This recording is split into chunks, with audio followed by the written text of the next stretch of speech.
All right, this week we have been reading so far different versions of the story Goldilocks and the Three Bears. Today we're going to look at a different version of the story of the Three Little Pigs. That's the story where the three little pigs build houses and the big bad wolf comes and wants to blow their house down. So today's story is called The Three Little Wolves and the Big Bad Pig. Let's read the story to find out what happens.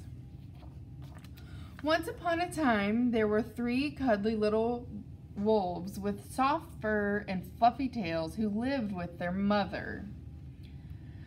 The first was black, the second was gray, and the third was white. One day, the mother called the three little wolves around her and said, "My children, it is time for you to go out into the world. Go and build a house for yourselves, but beware of the big, bad pig." "Don't worry, Mother, we will watch out for him," and the three little wolves said, and they set off. Soon they met a kangaroo who was pushing a wheelbarrow full of red and yellow bricks. "Please, will you give us some of your bricks?" asked the three wolves. "Certainly," said the kangaroo, and she gave them lots of red and yellow bricks. So the three little wolves built themselves a house of bricks. The very next day, the big bad pig came prowling down the road and saw the house of bricks that the little wolves had built. The three little wolves were playing croquet in the garden. When they saw the big bad pig coming, they ran inside the house and locked the door. The pig knocked on the door and grunted, little wolves, let me in." "No, no, no," said the three wolves. "By the hair on our chinny chin chins, we will not let you in. Not for all the tea leaves in our teapot. Then I'll huff and I'll puff and I'll blow your house down," said the pig. So he huffed and he puffed and he puffed and he huffed, but the house didn't fall down. But the pig wasn't called the big bad pig for nothing. He went and fetched his sledgehammer and knocked the house down.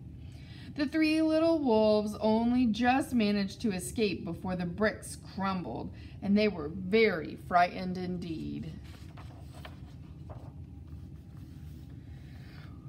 "We shall have to build a stronger house," they said.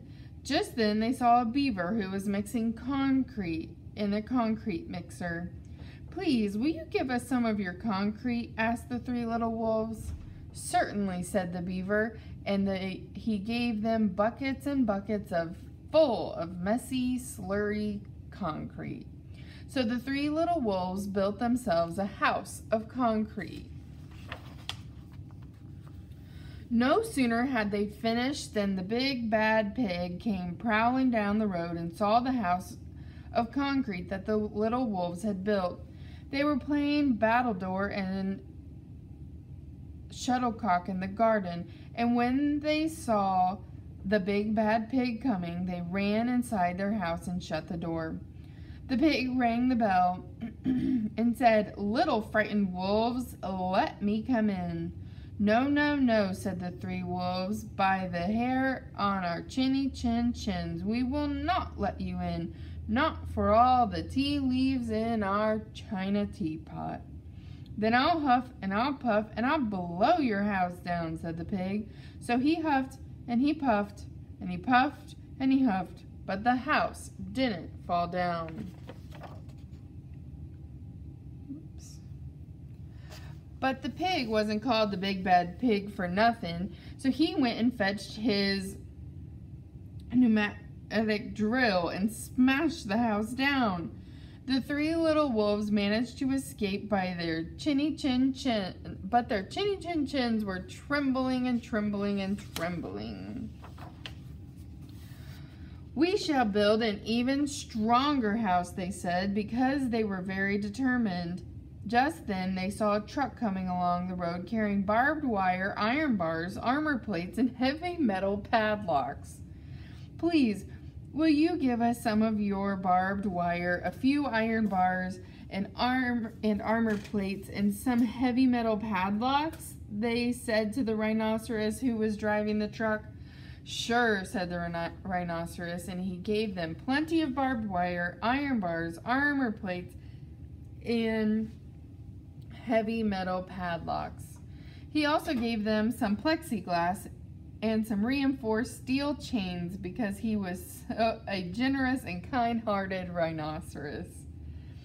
So the three little wolves built themselves an extremely strong house. It was the strongest, securest house one could possibly imagine.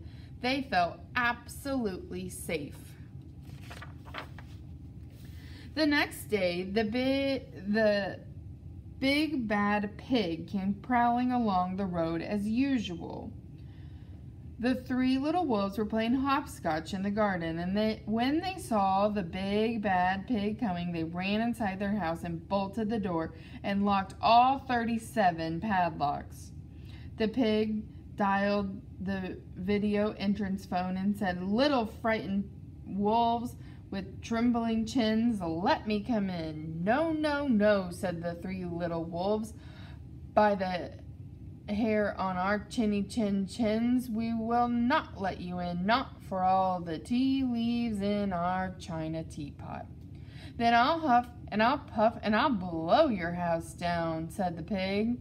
So he huffed and he puffed and he puffed and he huffed, but the house didn't fall down. But the pig wasn't called the big bad pig for nothing. He brought some dynamite and laid it against the house and lit a fuse, and the house blew up. The three little wolves just managed to escape with their fluffy tails scorched.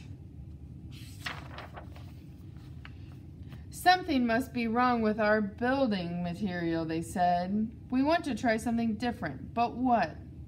At that moment, they saw a flamingo coming along, pushing a wheelbarrow full of flowers.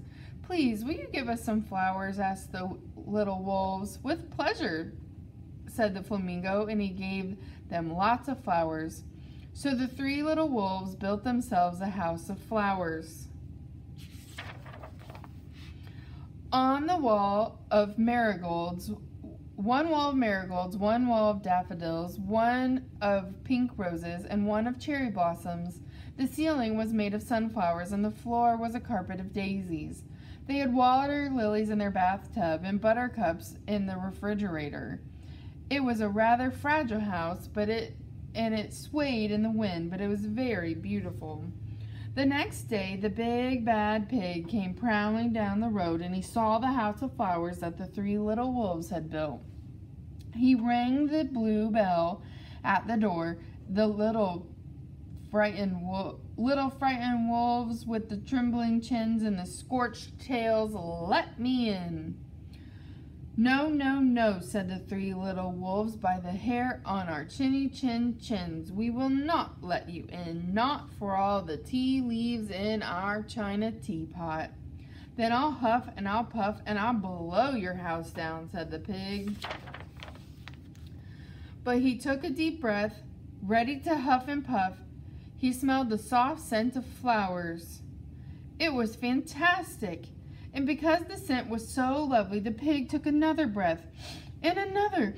Instead of huffing and puffing, he began to sniff. He sniffed deeper and deeper until he was quite filled with the fragrant scent. His heart grew tender, and he realized how horrible he had been. Right then, he decided to become a big, good pig. Then he started to sing and dance the tarantella. At first, the three little pigs were a bit worried. Might it be a trick? But soon they realized that the pig had truly changed. So they came running out of the house and started playing games with him.